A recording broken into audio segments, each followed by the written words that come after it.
The Guam Resource Recovery Partners are happy the comment period for their landfill operating permit on the Parcel B site of the area they call Atantano is ready to start on Wednesday. Project coordinator David Sablan says they have been complying with the Guam Environmental Protection Agency's requirements. We have submitted all of the documentation to Guam EPA and US EPA for their review in terms of how we're going to operate this landfill.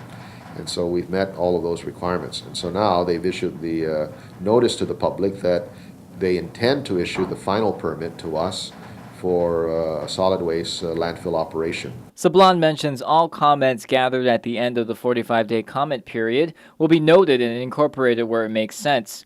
And while this landfill is important to them, GRRP's focus is to build a waste-to-energy plant to address Guam's solid waste problems. But what about the Ladzong landfill? And can Guam afford two landfills open at the same time?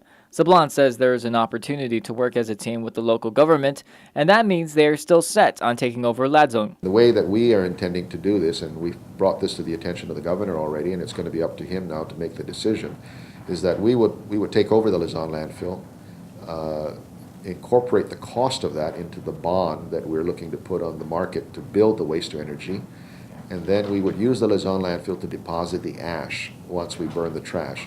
And when that is filled, we'll just close it over, and that'll be the end of Ladzong.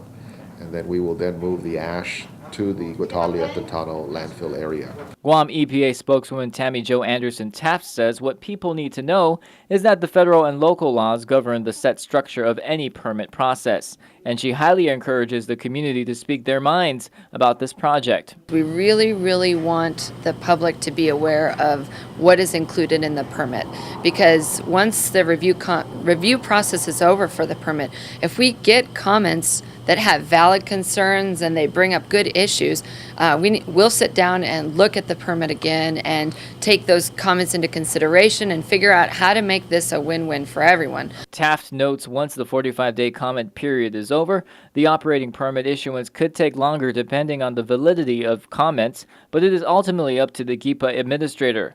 With a public hearing planned for mid-November in Santa Rita, she hopes people take time to do their research. 45 days seems like a long time, but it goes by quickly. Right. So take the time now to stop over and read the permit documents. They're at the mayor's office in Santa Rita. They're here at Guam EPA, and we have the technical staff that can talk with you about what's included in the permit. But this is a really important process for issuing a landfill permit, because this affects everyone. Right. And we want to make sure that it's done right, that it's done well, that it protects all parts of the environment, including our living standard here.